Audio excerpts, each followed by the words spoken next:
Hello and a very warm welcome to all our viewers in Nigeria and today to attend the G20 Leaders Summit in New Delhi, India on the invitation of Indian Prime Minister Narendra Modi. A statement released on Sunday in Abuja by Ajuri Ngalale, Special Advisor to Tinubu on Media and Publicity, says on the sidelines of the summit, the President will participate and deliver keynote addresses at both the Nigerian-India Presidential Roundtable and the Nigeria-India Business Conference, stating that the CEO Roundtable will be attended by leading industrialists in the Indian private sector, Nigerian industrialists as well as senior government officials from both countries.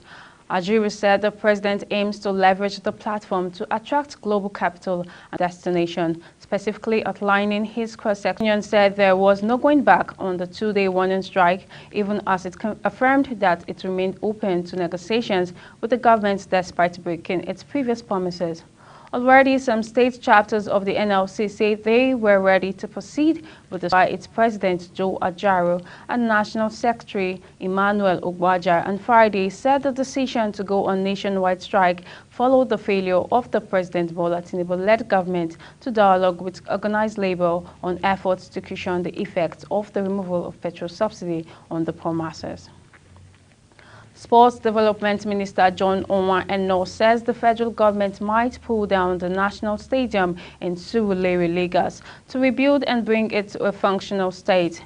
Onwa-Eno, who had earlier said he would go ahead with the planned concession of the facility, noted that the government would only take decisions that would resuscitate the nearly moribund facility.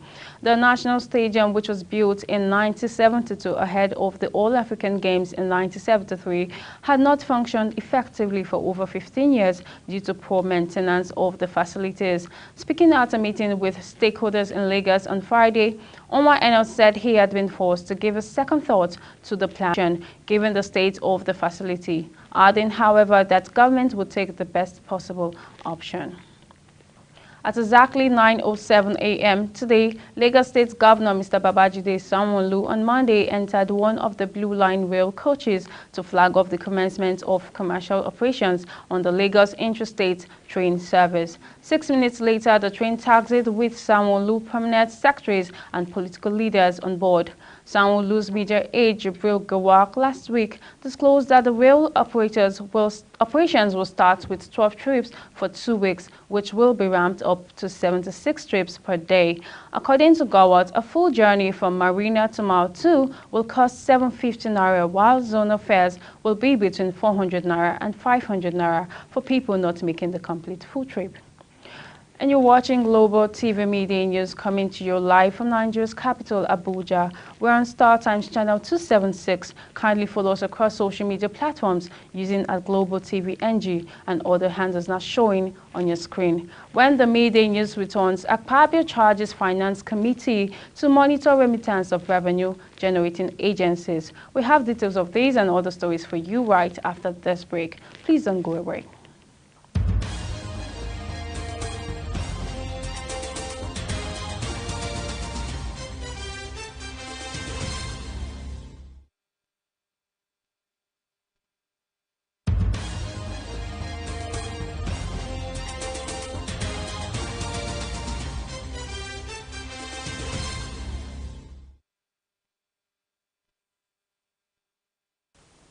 This is Global Television bringing you live broadcast of the Midday News from Nigeria's capital, Abuja.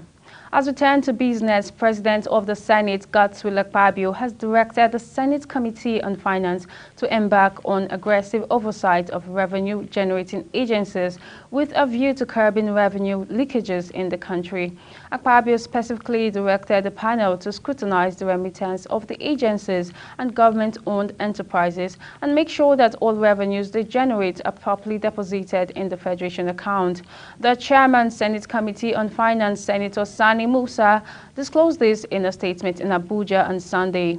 The senator who is representing Niger East Senatorial District in the National Assembly said this panel was asked to ensure that all remittances are done in accordance with the provisions of the Fiscal Responsibility Act.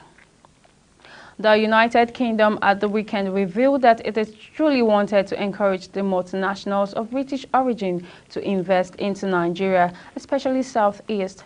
The UK, however, observed that building a stronger and more conducive business environment is crucial to lure British companies to the country. The British Deputy High Commissioner in Lagos, Johnny Baxter, made the remarks at the inaugural Enugu State Diaspora and Investment Roundtable held in the coast city on Friday. The roundtable was attended by development partners, senior-level executives from public and private sector, and other domestic financial institutions. In spite of efforts, the African Union, AU, and other entities within and outside the African continent to resolve crisis in Niger Republic, there seems to be no resolution in sight. It has been weeks since the one-week ultimatum issued by ECOWAS expired, and the junta has shown clear signs of not budging anytime soon. Niger continues to grapple with political and socio-economic challenges. The Malian junta, led by Colonel Assimi Goita, is alleged to have recently granted the Nigerian junta a large amount of financial assistance, approximately 55 CFA, to help the National Council for the Safeguard of the Homeland to pay Nigerian civil servants and soldiers. Ukraine says Russia launched a 3.5-hour drone attack killing at least 2 people. Ukraine's Air Force said on the Telegram app that its air defense system shot down 22 of that Russia launched in Odessa in the early hours of Sunday morning. Ukraine's South Military Command said on social media at least 2 civilians were injured in the attack on what it said was the civil infrastructure of the Danube. Australia has successfully evacuated a sick Antarctic researcher from a remote outpost on the icy continent. An urgent rescue operation was launched last week to reach the man, who has an undisclosed developing medical condition. The man is now en route to Tasmania, where he will receive special assessment and care. Enough to the Cassie Research Station for 2 helicopters with a medical retrieval team on board. To deploy medical facilities are limited on the research station, and only about 20 people live there during the winter when conditions are at their worst. With the first stage of the rescue mission complete, the ship is expected to arrive back in the city of Hobart next week. A quick look at sports. Nigerian high jumper Ese Bruma has recovered instantly from the setback of the women's long jump final at the 2023 World Athletics Championship in Budapest